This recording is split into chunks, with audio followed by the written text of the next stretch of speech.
Muy buenas, mi nombre es David Martínez y hoy os voy a hablar de la situación de confinamiento que estamos pasando, que como todos sabemos se ha prorrogado 15 días más. Yo considero necesario que las personas sepan las etapas por las que hemos pasado, estamos pasando y vamos a pasar, porque reconocerlas nos va a ayudar a afrontarlas de una manera más amable y a desarrollar una mentalidad positiva a pesar de las circunstancias. Bueno, la primera fase fue la llamada. Hay un virus en China. Ese fue el comienzo. Y toda la llamada de aventura puede ser de dos tipos, según la medicina tradicional china.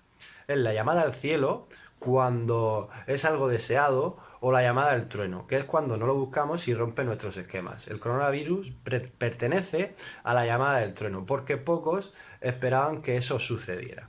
La segunda fase es la fase de negación. Es decir, pensar que esto no va a ocurrir aquí, que la negación es una fase habitual en casi todos los cambios no deseados y se trata de la más difícil de asimilar. Sin irnos más lejos, la gente sigue pensando, porque yo lo he escuchado personalmente, que se están pasando con las medidas que estás poniendo, que esto no es para tanto, que en la Vega Baja no hay muchos afectados. Bueno, pues sí que será para tanto cuando en Italia ayer se murieron 600 personas en un día. Y lo único que quiere decir que haya menos infectados en la Vega Baja es que estamos haciendo las cosas razonablemente bien. Vale, la tercera fase es la fase del miedo. ¿Qué nos va a pasar? Esta es la emoción más profunda y paralizante que existe. Es decir, hay un miedo sano, que es la prudencia, que nos obliga a protegernos y a quedarnos en casa, y hay un miedo tóxico, que es el que nos lleva a la histeria colectiva, a las compras compulsivas o a no dormir por las noches. La fase del miedo se agravó cuando llegaron las primeras fuentes de información. La primera fuente de información fueron decirnos que el coronavirus se trataba de una simple gripe o de un simple resfriado que era menos letal que la gripe en sí. Y claro, así fue como se informó a la población, ¿no? Pero mientras que nos informaban de eso, estaban cerrando las fronteras, estaban construyendo un hospital en 10 días y estaban diciendo a la gente que no salía de casa. Eso nos generó una incertidumbre que pudiera ser que propulsara más el miedo tóxico, que es el de las compras compulsivas o el del no dormir por las noches, y el que nos llevó, lógicamente, a la psicosis y a la histeria colectiva.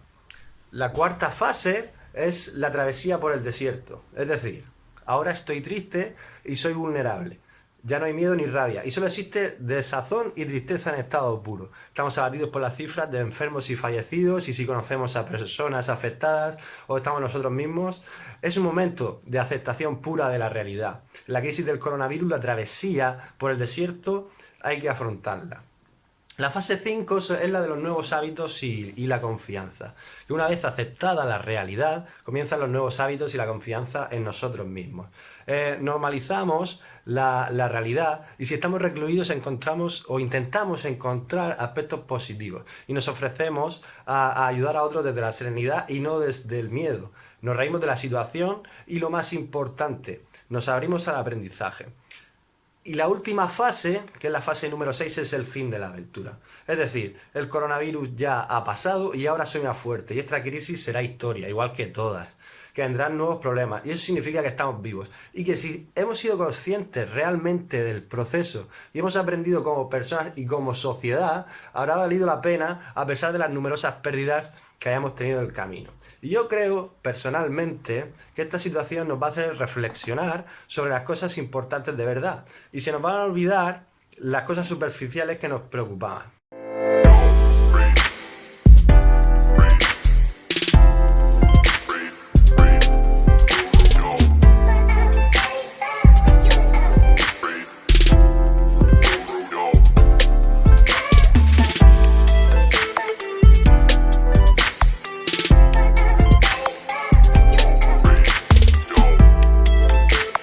El confinamiento los profesionales de la salud estamos insistiendo, ya lo dijo el otro día mi compañera Bea, en que durante el tiempo que se prolongue este confinamiento es importante tratar de mantener o adaptar horarios y estructurar el tiempo en casa, es decir, crear una nueva rutina.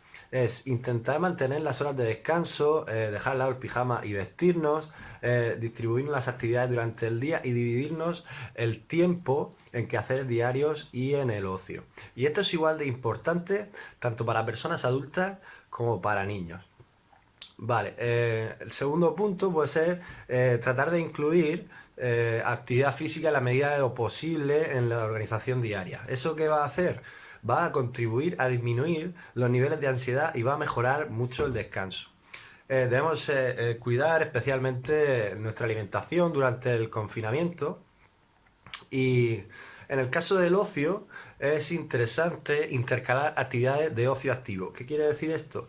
Que lo que yo haga requiere una carga atencional medianamente importante, como pueda ser leer, cocinar, hacer sudokus, pasatiempos, hacer manualidades, pintar, colorear, hacer puzzles, recetas de cocina saludables y con otras actividades especialmente relacionadas con las nuevas tecnologías, como puede ser simplemente ver la televisión o el uso de redes sociales, etcétera. Vale, otro punto. Como estamos viviendo en la era de las comunicaciones, facilita mucho mantener las relaciones interpersonales de manera virtual. Es decir, videollamadas con amigos, videollamadas con familiares si los tenemos lejos. Estar siempre en contacto con ellos y tener un apoyo social.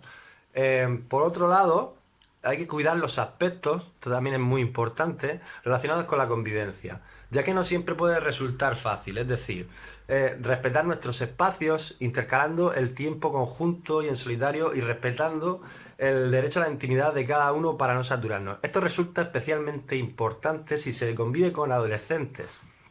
Porque en el caso de que apareciera un conflicto, es conveniente que cada parte se tome su tiempo para bajar el nivel de enfado y activación antes de intentar aclarar las cosas y llegar a acuerdos posteriores. Y bien, es un buen momento para empezar a practicar técnicas de relajación que nos ayuden a controlar los niveles de activación y de ansiedad. Una de las conductas frecuentes ante situaciones de incertidumbre como esta es la búsqueda constante de información, que a corto plazo disminuye la ansiedad y genera la sensación de control, pero a largo plazo genera emociones desadaptativas. Así que trataremos de limitar la cantidad de información sobre el tema, realizando, por ejemplo, 2 búsquedas al día y siempre en medios contrastados y fiables, con fuentes de información fiables. También nos podemos proponer pequeños objetivos diarios que sean realistas y abarcables, teniendo en cuenta la situación y reforzándonos cuando los consigamos. Y por supuesto, si el malestar persiste e incapacita, hay que pedir ayuda a un profesional de la psicología, que mediante citas online o telefónicas estaremos dispuestos y encantados de ayudarte.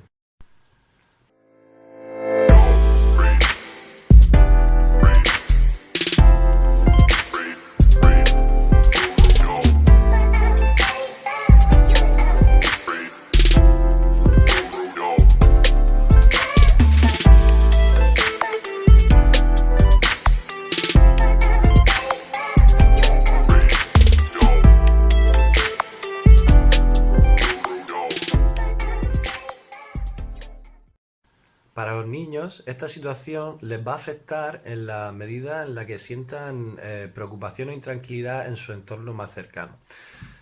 Es decir, los padres y madres sois para los niños las figuras de referencia, sois como sus héroes y sois su figura de protección. Si ellos sienten esa incertidumbre o esa preocupación, va a hacer que ellos se vuelvan más vulnerables y que muestren conductas como irritabilidad, llanto o en muchos casos desobediencia. Vamos a intentar que esta situación les haga salir más fuertes de ello y para eso, en primer lugar, lo que tenemos que atender es a nuestro autocuidado físico y mental. Es decir, para encontrarnos lo mejor posible y poder estar tranquilos y transmitirle esa tranquilidad a los niños. En segundo lugar, tenemos que tener en cuenta que los niños son como esponjas y que en estos momentos hay información por todas partes. Es decir, que tenemos que controlar las fuentes de información a las que los niños tienen acceso y crear o intentar crear un clima de confianza para convertirnos en el referente a la medida de que nos pregunten a nosotros la información que quieran saber sobre el coronavirus y nosotros intentar explicársela de la mejor manera posible y de la mejor manera que lo puedan entender. Debemos transmitir la confianza de que esto es una situación pasajera y que va a pasar. Y por último, vamos a seguir estableciendo los límites, dado que esto nos ayuda a que ordenan su pensamiento y sus emociones sobre el mundo en el que viven. Y son muy necesarios para poder seguir con nuestra rutina. Es decir, nos va a ayudar desde que nos levantamos, nos vestimos, desayunamos, el tiempo de estudio, el tiempo para comer, el tiempo para descansar. Y también podemos establecer tiempo de ocio en familia, como puede ser ver una película o jugar a un juego de mesa.